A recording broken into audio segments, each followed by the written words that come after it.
Olá, olá, pessoas, sejam todos muito bem-vindos. Professora Kelly Cuesta, aqui no nosso curso gratuito de resolução de questões para a primeira fase do exame da ordem, Direito do Trabalho e Processo do Trabalho, tá? Já disponibilizamos a resolução das questões do exame 42, do exame 43, tá? E agora nós vamos fazer a resolução do exame 41, tudo bem, meus amores? Sem muitas delongas, bora direto ao ponto para a gente otimizar bastante o nosso tempo. Lembrando que, caso você ainda não tenha esse material, tá? É só pedir no nosso direct, no @kellycuesta professora, ou então através do nosso e-mail, professorakellycuesta@gmail.com. Mas a gente também disponibiliza aí no link, tá? Sejam todos muito bem-vindos. Então, bora lá para a resolução das nossas questões, tudo bem? Então, nós temos aqui a questão 71, lembrando até como questão de estratégia, né? Você que tem muita facilidade, se dá muito bem com o direito do trabalho, é muito confiante e quer montar essa estratégia de começar resolvendo as questões a partir de direito do trabalho, corre lá para a questão 71 e mete ficha, tudo bem? Bora verificar aqui o que o exame 41 realmente aprontou para os alunos daquele momento. Pedro e Vitor trabalhavam na mesma sociedade empresária. Em 2023, Pedro foi convocado para prestar serviço militar obrigatório, tá? Pedro foi convocado a se alistar. Vitor, por sua vez, sofreu um grave acidente de trabalho que exigiu o seu afastamento do emprego por 1 ano. Um foi convocado para serviço militar, o outro ficou afastado por 1 ano em razão de acidente de trabalho. Então, muito provavelmente aqui nós teremos uma situação de suspensão do contrato de trabalho, tá? Suspensão. Mas lembrando que essas duas hipóteses de suspensão, assim como a licença maternidade, que são as 3 exceções, em que pese serem situações de suspensão, terão efeitos práticos de interrupção do contrato de trabalho. E o que isso significa mesmo? Isso significa dizer que, em que pese o contrato esteja suspenso, todos os benefícios de uma interrupção serão garantidos para esses trabalhadores. Ou seja, conta tempo de serviço, tem recolhimento de FGTS, tem recolhimento do INSS, não compromete as férias, tá certo? É só realmente coisas positivas, além da questão financeira ser garantida, a remuneração, ela acaba sendo garantida de alguma forma, tudo bem? Então, tendo feito realmente essa explanação, tá? O que a gente vai? Sobre o tempo de serviço dos 2 empregados, tempo de serviço dos 2 empregados, considerando os fatos narrados, né, considerando a suspensão do contrato de trabalho, marque a alternativa correta. Letra A. Ambos os empregados terão computado o tempo de afastamento na contagem de tempo de serviço para fins de indenização. Eita, de pronto imediato, gabarito aqui, letra A, para a gente, exatamente letra A. E onde é que está essa previsão, professora? Ela está lá no artigo 4º, parágrafo 1º da CLT. Parágrafo 1º da CLT. De prima, A de amiguinho. Mas vejamos quais são os problemas nas outras alternativas. Letra B, somente Pedro? Não. Ambos terão, porque ambas as situações é de suspensão do contrato de trabalho com efeitos de interrupção. Nenhum dos empregados, opa, pode parar que é o diabo querendo que tu erres, mas tu não vai cair nessa tentação. Apenas Vitor, negativo, ambos, né? Então, com certeza absoluta, tá? A nossa alternativa aqui, correta, vai ser: ambos os empregados terão computado o tempo de afastamento na contagem de tempo de serviço para efeito de indenização, tá, meus amores? Então, aqui, gabarito letra A. Uma questão fácil, uma questão simples, que sobre hipótese alguma a gente pode perder. É marcar essa e correr atrás das 39 questões. Tudo bem? Tranquilinho? Galera do print, galera que está copiando, já anotou o artigo, tá? Vamos lá, então, para a nossa questão 72, tá? Questão 72 do exame 41 aqui. Eu e você, você e eu. Então, bora lá. Vamos verificar o que o examinador trouxe para a gente. Constantino é empregado em uma indústria de fabricação de móveis. O empregador ficou ciente que o Ministério Público Estadual apresentou denúncia contra Constantino pela prática de fato típico, antijurídico e culpável, né? Um crimezinho básico aqui, praticado durante uma assembleia de condomínio contra um morador do mesmo prédio, né? Então, apresentou uma denúncia, ele está sendo o quê? Acusado, tá? Tudo bem? A denúncia foi recebida pelo juiz criminal e o processo penal teve o seu início, ainda está na fase de investigação. Não teve ainda uma decisão definitiva, não teve uma decisão transitada em julgado, tá certo? Isso é muito importante. A sociedade empresária consulta você como advogado, tá? A empresa consulta você como advogado para saber qual o efeito jurídico dessa situação, tá? Meus amores, aqui não tem absolutamente nada que prejudique o Constantino em relação ao contrato de trabalho dele. O contrato vai ser suspenso? Não. O contrato vai ser interrompido? Também não. O contrato, obrigatoriamente, ele tem que ser extinto? Obrigatoriamente não fica a faculdade do empregador, desde que demita garantindo todos os seus direitos. Como assim, professora, garantiram todos os seus direitos? Meus amores, o artigo 482, a linha D da CLT, é muito categórico.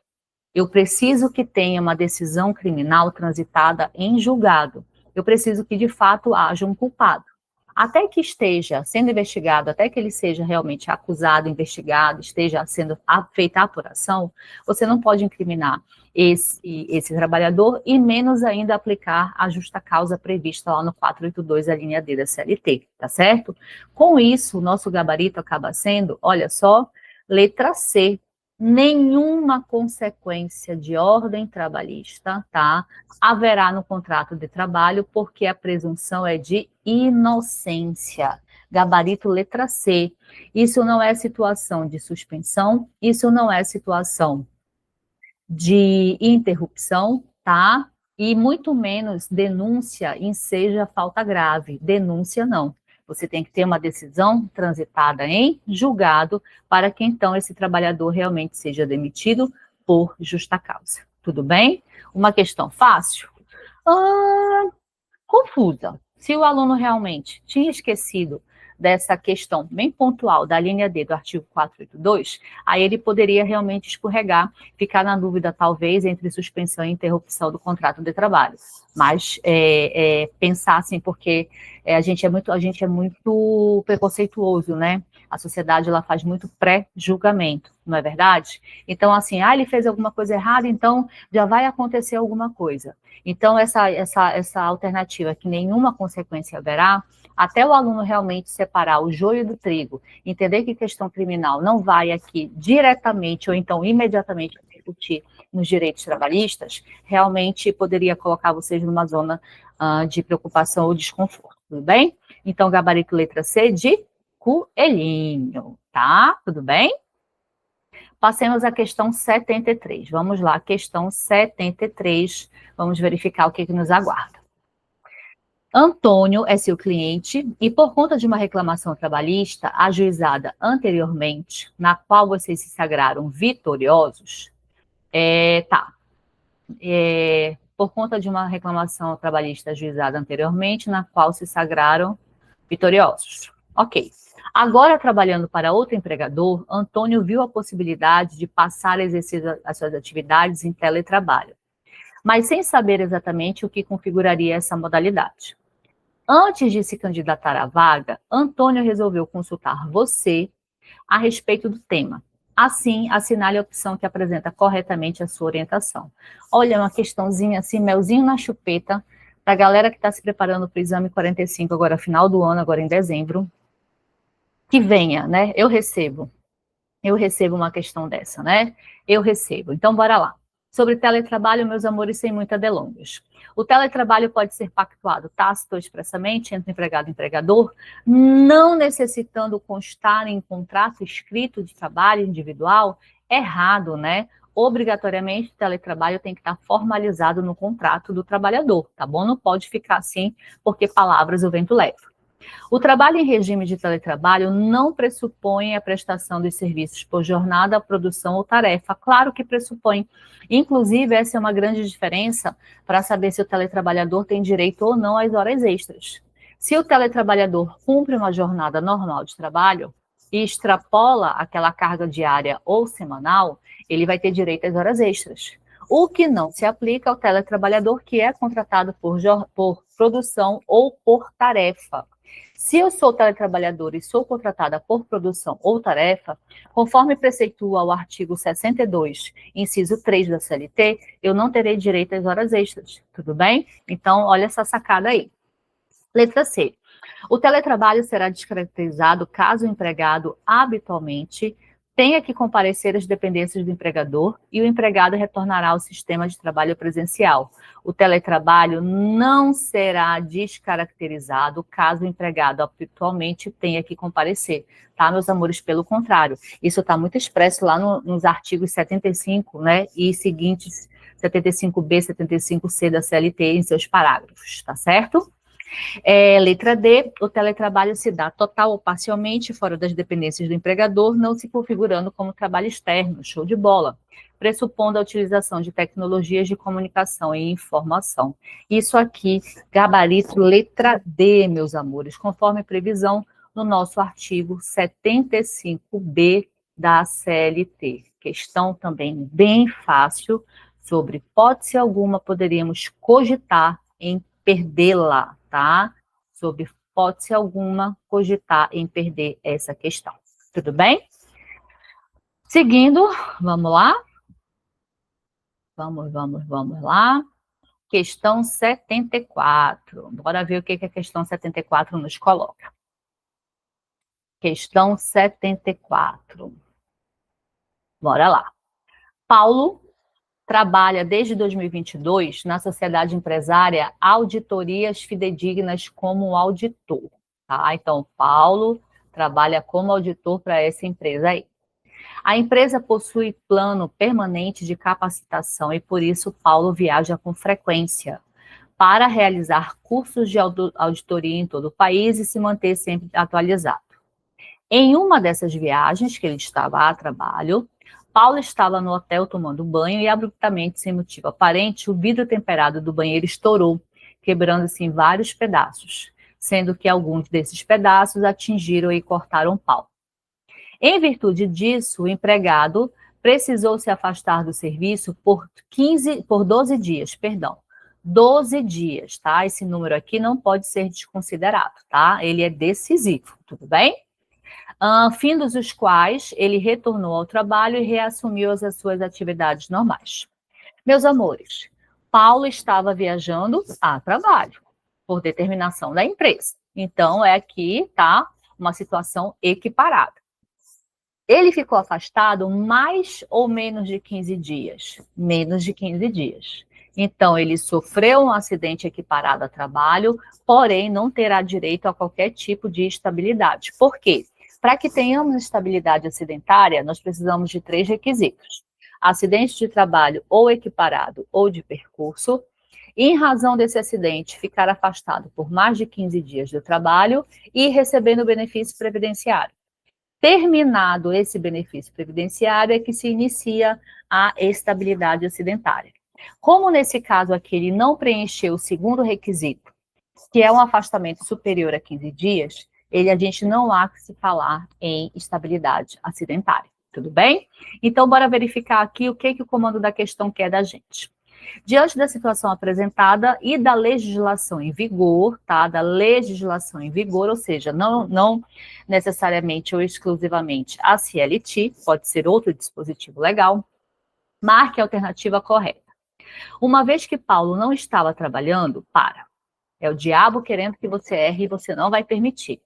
Ele estava a trabalho. Acabou.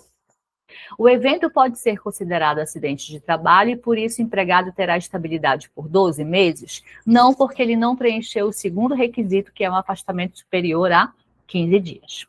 Trata-se de um acidente de trabalho por equiparação, mas Paulo não terá direito à estabilidade. Muito bem, muito bem. Gabarito letra C de coelhinho, né? Onde é que está essa previsão, professora? Artigo 21, deixe-me ver só, artigo 21, inciso 4, a linha C da lei previdenciária, digo-lhe 82, 13 de 91, tá certo?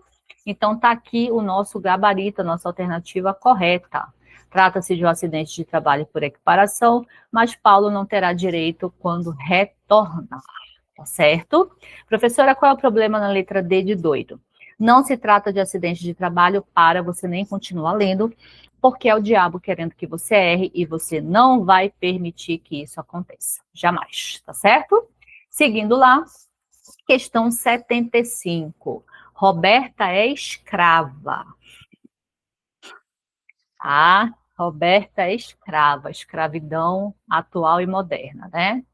Estagiária numa fábrica de tecelagem, mesmo lugar onde Rogéria é aprendiz. E Fabiane trabalha como subgerente. Então, nós temos uma escrava, que não é ninguém, tá? Então, vou até fazer um risco aqui em cima da Roberta, tá? Ela não é ninguém. A Rogéria é aprendiz, tudo bem. E Fabiane, subgerente, tudo bem também, né? Então, ok, bora lá. O empregador consultou você, como advogado, sobre a possibilidade de... Ah, sim, faltou o principal. As 3 aqui engravidaram, desculpa, tá? Passei batida aqui. As 3 engravidaram. O empregador consultou você como advogado sobre a possibilidade de dispensar essas trabalhadoras sem justa causa, porque os sócios decidiram investir em máquinas modernas, automatizadas e dispensar 50% da mão de obra. Então, ele quer saber, dá para demitir essas funcionárias? Considerando os fatos narrados e a norma de regência, assinale a opção que apresenta a orientação correta. Meus amores, que questão, olha, pelo amor de Deus, eu recebo uma dessa agora, final do ano, no exame 45, para que os meus alunos possam gabaritar direito do trabalho e processo do trabalho, correr para o abraço. Lembrando que processo do trabalho e direito do trabalho, tá? Ela tem um peso muito grande na tua aprovação. Se você precisa de 40 questões, direito do trabalho e processo do trabalho é mais de um quarto, tá certo? É mais de 25% do que você precisa, então pensa nisso. Apenas Fabiane, jamais. Somente Rogéria é aprendiz e Fabiane é subgerente. Possuem garantia no emprego, gabarito letra B. Roberta e Rogéria não poderão, tá? Roberta não é ninguém, né? A Roberta que não é ninguém, então a gente risca a Roberta. Todas as trabalhadoras poderão ser dispensadas, não são todas, né? Somente Roberta, tá? E apenas Fabiane, não é apenas Fabiane que tem estabilidade. Quem tem estabilidade é Rogéria e Fabiane. Professora, qual é o dispositivo? Artigo 10, inciso 2, a linha B da DCT, súmula 244, inciso 3 do TST, e o nosso 391A da CLT, tá certo? São os nossos instrumentos aí que vão fundamentar essa nossa resposta aqui, tá? Tudo bem? 76. Pedro é advogado e sua audiência está marcada para 17 horas. Mas ele está preocupado porque já são 4h30 e sua audiência não foi apregoada. E ele viu pela pauta, que ainda há 3 processos complexos de instrução para serem apreciados pelo magistrado, que são anteriores aos seus, sendo certo que o início da pauta da audiência se deu às 14 horas. Então, a audiência dele está marcada para 17 horas, já são 16h30, ainda tem 3 instruções complexas e ele está preocupado com isso. Considerando os fatos narrados e a CLT, ou seja, qual é o dispositivo legal da CLT, assinale a alternativa correta, tá? Meus amores, a nossa resposta vai estar lá no 813 da CLT, que diz para a gente o seguinte, tá? As audiências devem ocorrer até às 18 horas, salvo situação urgente. Salvo situação urgente, ok? Qual é o problema na letra A? A audiência de Pedro ocorrerá independentemente do horário? Não, 18 horas tem que parar. Cada juiz determina o horário? Claro que não. As audiências devem ser paralisadas às 17h30? Não, devem ser paralisadas às 18 horas, salvo situação urgente. Artigo 813 da CLT, ok? Galera do print, bora lá. Tereza ajuizou reclamação trabalhista contra seu ex-empregador, que foi julgada totalmente procedente, com a concessão de 10% de honorários sucumbenciais. Opa, transitada em julgada a decisão, sem interposição de recurso, o juiz determinou que o calculista da vara calculasse o valor da dívida. As partes verificaram as contas sem haver qualquer discordância. Ocorre que 10 dias depois, sem que o executado ainda tivesse sido citado para pagar a dívida, você, como advogado de Tereza, revisitou os cálculos e notou que, por falha involuntária, os honorários advocatícios sucumbenciais não haviam sido incluídos na conta e que o prazo para impugnação da sentença de liquidação já havia realmente se passado. Então, meus amores, olha só, em fase de execução, não é verdade? O juiz, ele mandou tornar a sentença líquida, abriu prazo, né, para que as partes se manifestassem, não houve qualquer discordância em relação a isso, e 10 dias depois, tá? 10 dias depois do prazo para impugnação, o advogado percebeu que o dele estava de fora. Como é que fica essa situação? O advogado de Tereza perde o direito aos honorários? Não, ele não vai perder. O causídico ainda poderá perseguir os honorários, mas deverá fazer em ação própria? Não, não, não, não, não, não. Os honorários poderão ser incluídos na conta se houver concordância da parte contrária? Claro que não. A parte contrária vai querer pagar o advogado os honorários sucumbenciais? Claro que não, né? Então, gabarito letra D de doidinho. Os honorários, por se tratar de erro material de cálculo, tá? Erro material de cálculo, poderão ser incluídos na conta mesmo após o prazo da impugnação, tá? Mesmo após o prazo para impugnação. Ok, meus amores? 78, vamos lá. Em sede de reclamação trabalhista, a decisão deferindo horas extras para o autor transitou em julgado. Após a liquidação de sentença, é fixado um débito de R$10.000. A sociedade empresária, que é ré, foi intimada a pagar. Ocorre que você, advogado da empresa, entendeu que os valores estavam incorretos. Seu cliente teve um veículo penhorado para garantir a execução. Você apresentou embargos à execução, tempestivamente, contestados pela parte contrária.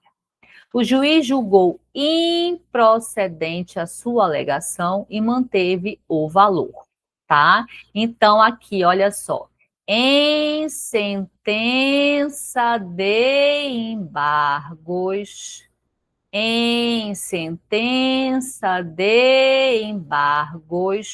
tá? Em sentença de embargos, o juiz julgou improcedente, tá certo? Em sentença de embargos, o juiz julgou improcedente. Admitindo que você foi notificado da decisão na data de ontem e que ela não contém nenhum vício processual, né, que seja necessária a oposição de embargos de declaração, marque a opção que indica o recurso cabível. Meu amor, correr para o abraço. O único recurso que existe em fase de execução é o nosso agravo de petição. Nenhum outro recurso existe em fase de execução. Agravo de petição, tá? Galerinha do print, questão presente, dada, tá? Bora lá. Pietro está sendo executado na Justiça do Trabalho e o juiz acionou todas as ferramentas tecnológicas disponíveis para tentar apreender dinheiros ou bens, mas não teve sucesso. Como última e radical tentativa de coerção, o exequente requereu a suspensão do passaporte de Pietro, que foi deferido pelo juiz. Inconformado, Pietro contratou você como advogado que impetrou o habeas corpus. Habeas corpus, que é competência do segundo grau. Ou seja, quando você fez, né, quando você impetrou esse HC, você fez isso no TRT, você não fez isso na vara, você fez isso no segundo grau. A fim de garantir a locomoção do seu cliente, comprovando que ele adquiriu passagem aérea para uma viagem do exterior, mas que estava impossibilitado. Em decisão colegiada, o que isso quer dizer? Acórdão. O TRT negou no mérito o salvo-conduto de Pietro, ou seja, não acatou o seu HC. Em razão disso, você pretende recorrer da decisão através de um recurso ordinário para o TST. TST, tá? Aqui nós vamos precisar de quais artigos? Do 679 da CLT. Nós vamos precisar do artigo 895.2 da CLT. Ok, tudo bem. Recurso ordinário para o TST. Claro, se você já tem que ajuizar, ou perdão, impetrar no segundo grau, e a decisão de segundo grau se chama acórdão, contra essa decisão você vai subir recorrendo através de um RO. Recurso de revista? Jamais. Só existe recurso de revista se antes tiver tido RO. Já teve RO aí? Não teve, né? Então, com certeza, não vai ter recurso de revista. Última questão, vamos lá. Em determinada reclamação trabalhista, o recurso ordinário interposto pela empresa encontra-se pendente de julgamento. Opa! Para agilizar o procedimento, o reclamante iniciou a execução provisória. Que coisa linda, execução provisória. Falou em execução provisória, falou no artigo 899, em aqui especial, caput da CLT. Tá? Apresentando os cálculos de liquidação pertinentes que foram submetidos à análise do adversário. O juiz concedeu 48 horas para que a empresa depositasse a quantia nos autos, o que foi cumprido. Logo depois, o exequente peticionou a liberação do valor homologado a seu favor. Tá? Então, o juiz concedeu 48 horas para que a empresa depositasse. E o que foi cumprido? Logo depois, o exequente peticionou requerendo a liberação desse valor.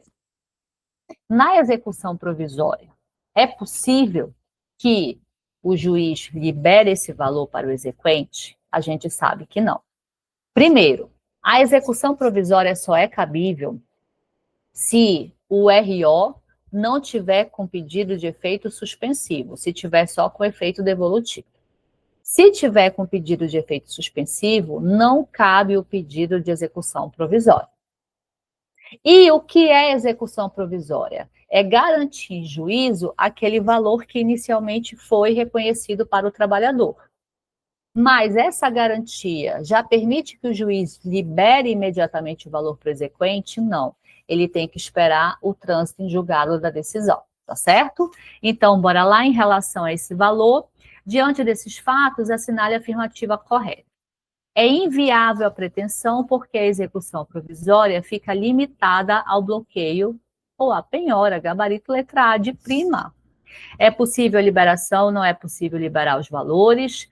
Tendo o crédito trabalhista na natureza alimentar, o juiz poderá liberar, não poderá. Na Justiça do Trabalho, como regra, os recursos têm efeito suspensivo? Não. Como regra, tem efeito devolutivo. Se você quiser o efeito suspensivo, você tem que pedir. E o que faz o efeito suspensivo? Ele impede justamente o pedido de execução provisória. Tá certo? É o efeito suspensivo do recurso que impede o pedido de execução provisória. Tá, meus amores? Tudo bem? Tranquilo? Show de bola aqui. A nossa fundamentação no 899 caput da CLT. Espero que vocês tenham gostado. Qualquer dúvida já sabe, me chama no Instagram, me chama no e-mail, que a gente marca uma conversa, a gente marca um atendimento para tirar a tua dúvida, porque o nosso propósito é que você seja aprovado na primeira fase do 45, para que você possa vir fazer a mentoria comigo na segunda fase em Direito do Trabalho. Beijos no seu coração. Até a próxima. Tchau, tchau.